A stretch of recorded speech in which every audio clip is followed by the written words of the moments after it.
السلام علیکم ورحمت الله وبرکاتہ. زیاتو ملګرو ته د یوټیوب نه یا د فیسبوک نه د ویډیو د ډاونلوډ کولو په باره کې ډېر زیات مسالې زیات ملګري سوالونه کوي چې د لپاره کوم اپلیکیشن ډاونلوډ کړو یا د دې سره څه طریقه ده. نو زه هغه ملګرو ته یم چې اپلیکیشن د دې لپاره مخکې خلکو ټیوب میټ ډاونلوډ کوو، بیا د هغې نه وروسته ویډ میټ راووتلو. دا دوه جبې په دې کې ښه اپلیکیشنز وو، خو په هغه کې یوه مساله وه چې په هغه کې به ډېر خراب پهش ایډز راتلل، مطلب چې موبایل به دې کېښود او روا به دې غوستو، دومره څه لینکونه او دا هغه څه به ورته راغلي وو چې بیخي سړی به په خپل موبایل وشرمېدو چې لکه دا لکه دومره ګډ وډ څه به ورته راغلي وو. بیا چې به ستا موبایل بل چا راواخیستو، هغې ته خو به د دې څیز پته نه وه چې دا دې ته راغلي، هغه به دا خیال وکړي دا ده سبسکرایب کړي دي یا دا یې راغواړي یا ده سرچ کړي یا څه طریقه که نه. نو لکه ډېر ښه نه ښکارېدل. او د ویډ میټ او یا د ټیوب میټ نه مطلب د ویډیو ډاونلوډر نه بغیر په موبایل ډېر داسې نیمګړی هم ښکاري. نو د هغې دپاره اوس موږ یو بل ډېره ښکلې طریقه د هغې دپاره را ایستلې ده، ډېره زیاته زبردسته. نه ورته د ویډ میټ ضرورت شته، نه ورته د ټیوب میټ ضرورت شته، بالکل ساده اسانه سمپل طریقه او دومره زر او په ښکلې کوالټۍ کې، مطلب ډېره په اسانه طریقه باندې.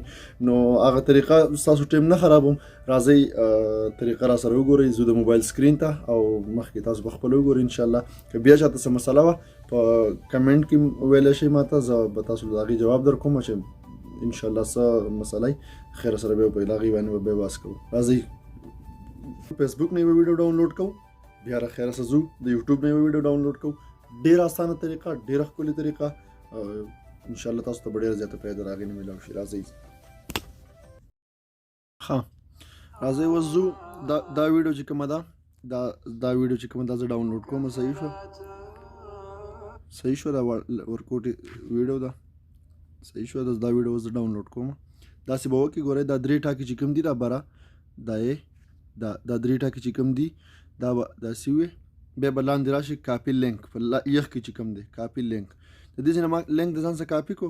اوس راځئ ښه دلته به راشئ کروم براوزر ته. صحیح ده، کروم براوزر ته چې رالئ دلته به ولیکئ واي ټي بیا به ولیکئ 5S بیا فیسبوک. صحیح شوه، فیسبوک نه ډاونلوډ کوو که نه داسې. بیا به دې کې دا برسر چې کوم دی ډاونلوډ فیسبوک ویډیو آنلاین، بیا دې باندې به داسې مطلب دلته به لینک باندې به د دې باندې به زور کې لینک به دلته صحیح شوه داسې دلته به بیا دې باندې به داسې مطلب دلته به لینک باندې به د دې باندې به زور کې لینک به دلته کاپي کې پیسټ کې. صحیح ده، داسې دا ویډیو لینک بیا به دا لاندې سټارټ. اوس ځو دا ګورئ هغه ویډیو دلته راله دا ډاونلوډ تاسو ته زه اوس ښیم دا 1 منټ ویډیو و، دا بس ډاونلوډ شوه خلاص. دا دغه مطلب اوس دلته تاسو کتی شئ دا زما ویډیو را ورسېدی. ښه اوس راځئ اوس تاسو ته زه ښیمه د یوټیوب نه به څنګه ویډیو مطلب ډاونلوډ کوو. صحیح ده، راځئ یوټیوب ته رالمه. د یوټیوب هم دغه یوه طریقه ده، دلته تاسو ته اوس زه ښیمه یو صورت به دلته هم زه راواخلمه، سوره کوثر.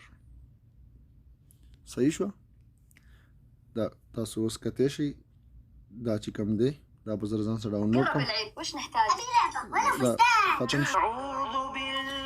صحیح شوه، داسې ګورئ شیر کاپي لینک د دلته نوم لینک کاپي کو. اوس بیا زه هغه ځای ته رالمه، دلته به اوس ولیکي YT5S یوټیوب چې د یوټیوب نه ډاونلوډ کوي. یوټیوب به پکې لیکي چې دغه نه لیکي فیسبوک نه فیسبوک به پکې لیکي. اوس دا برسر چې کوم دی دغه به تاسو کلیک کوئ، بیا به تاسو دلته راشئ دې ځای باندې به هغه شانتي بیا به دې ځای باندې به زور کوئ، دا هغه لینک چې کوم تاسو را کاپي کړو د یوټیوب نه به پیسټ کوئ. اوس راځئ دا دی هغه دلته راله ګوره ګیټ لینک، بیا دا ګورئ ډاونلوډ. تاسو اوس کتی شئ بره تاسو ګورئ به دې سایډ کې به تاسو ته ښکاري دا تقریبا 2.5-3 منټه ویډیو ده. نو ګورو چې دا په څومره ټیم کې ډاونلوډ کېږي.